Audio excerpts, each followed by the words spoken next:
I know sometimes you wonder, where in the world is this guy going again? But today, it is a beautiful November day. It happens to be November 3rd, Election Day, and I'm sitting in the country. And as you can see, if you look as I scan around, what's around me? Well, I'm sitting in border area. And you may say, what in the world? What do you mean border area? I'm sitting at a cemetery. And what's it a border of? Well, I guess you could say in many ways it's a border of life and death, but there's many other borders that I just want to throw around and churn up and let us think about today. As you can see, there's old tombstones here dating back to the late 1800s. We also have some newer tombstones as well.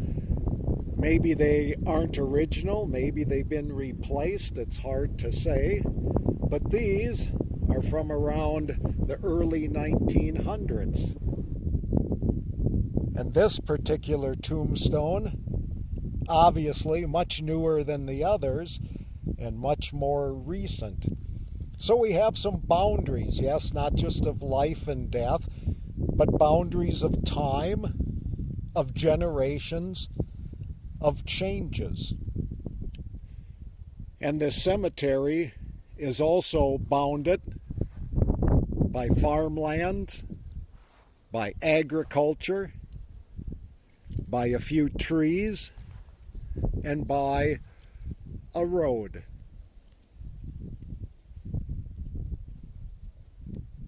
This road represents a boundary as well. It's the boundary between Clay County, Minnesota, and Becker County, Minnesota, and probably as well, because it is a boundary road for counties, chances are it's also a boundary between townships. This particular site was one of the first churches in this whole area. And as you can look behind me and look through the kind of the gate here, there was a church here at one time, and most churches were surrounded by cemeteries. There were kind of boundaries, if you want to say, of sacred space. But if you look again behind me, how many stones are there? I showed you a few, but I'm going to try to slowly move around. And I don't know if you can see it very well or not, but there's not a lot of headstones in this cemetery. Vast open spaces. So you may guess, or you may say, there couldn't have been many members here, or what happened? How come there aren't more markers? Good question.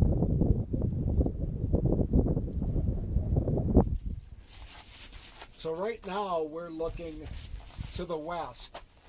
This is Clay County, Minnesota.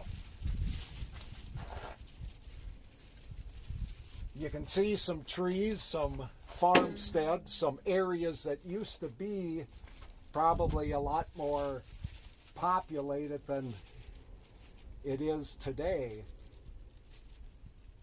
But again, the boundaries, if you can see a little bit of the what's been tilled up, it's been corn.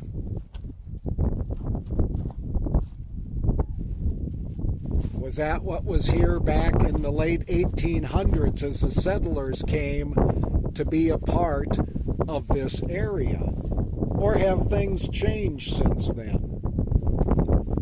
And now looking into Becker County, once again, corn.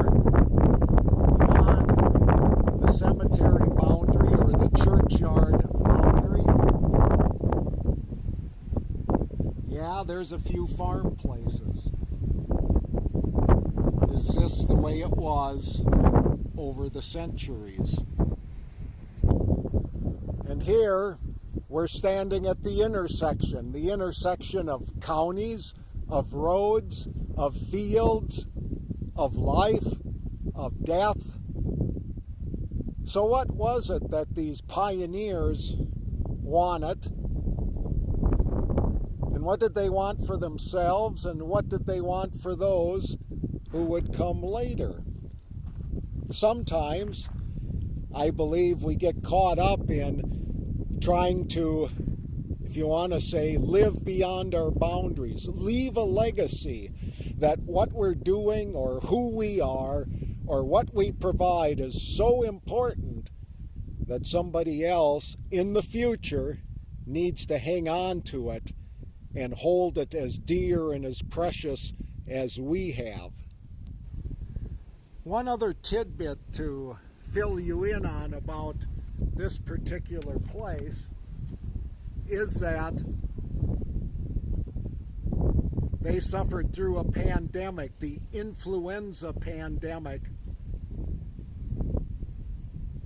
of 1918 into 1919. I had mentioned earlier that this space looks pretty open, that there aren't a lot of gravestones, headstones here.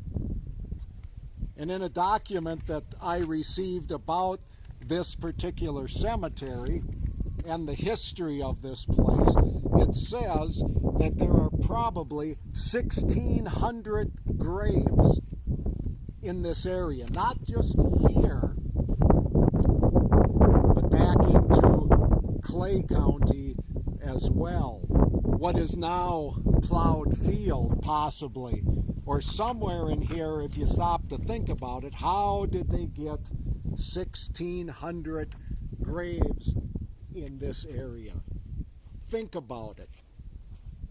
Think about what those pioneers went through. Think about how they coped. And how do we cope? What is important for us? Because if you drive by here and you see the sign, but you don't know much about history of what actually took place in this area. So am I saying we need to preserve all this? No, that's not what I'm saying. Should we somehow try to know about it and ponder it and think about it? Certainly. But my hunch is those pioneers, and possibly like our ancestors, wanted to give us the opportunities and the freedoms to live life fully today, to live life fully in our generation, to have the ability, and this particular place with the church, to have the grace to live life fully, not hanging on to the past. One of the framers of the Constitution of the United States, as well as one of the early presidents, Thomas Jefferson, said that every generation should have the opportunity to write its own constitution, that the past, our ancestors, shouldn't saddle the future with their particular perspectives on life, because life is a changing, constantly evolving opportunity, and that each generation should have the chance to live it, and to live it out of their perspectives. A person who I took some classes from shared this particular phrase quite often, and the classes were about loss and life transition and grief. And the phrase was, we need to listen to the music of the past so we can sing in the present and dance into the future. So back to that idea about boundaries. Boundaries, I hope, instead of being rigid, should be fluid. That indeed there are boundaries that separate one county from another, a township from another, life from death. And that in the fluidity of the boundaries, there's an appreciation for what others have gone through, but not the narrow rigidness that says this is the way you should live. On Election Day 2020, there's a lot of rigidity going on. But is not politics and voting and governance meant to be kind of a fluid state that frees us instead of being locked into certain perspectives or certain ideologies that maybe don't even fit the realities of today?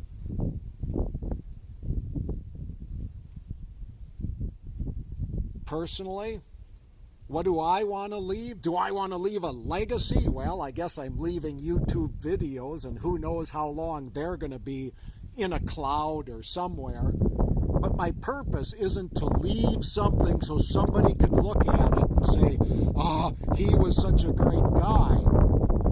It's to stimulate thought and perspective. When that day comes when I'm no longer living, I don't know, maybe I want to come out here to Buffalo River Pioneer Cemetery and just have ashes scattered, because do I need a marker?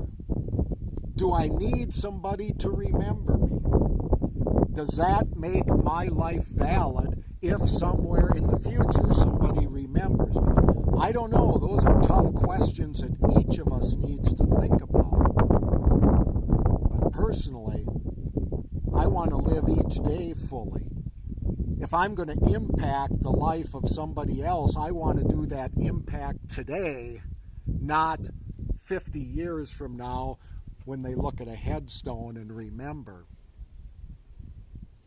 I think I want to be able to live in the present, understanding the past and appreciating it, but more importantly, not understanding information, but being free to try to understand people and thoughts and emotions and relationships of the past that carry into those thoughts and emotions and relationships of today, and the same into the future. Boundaries. I hope ours continue to be fluid, meaningful, appropriate, and that we continue to celebrate the life that has been given to us each day as a gift.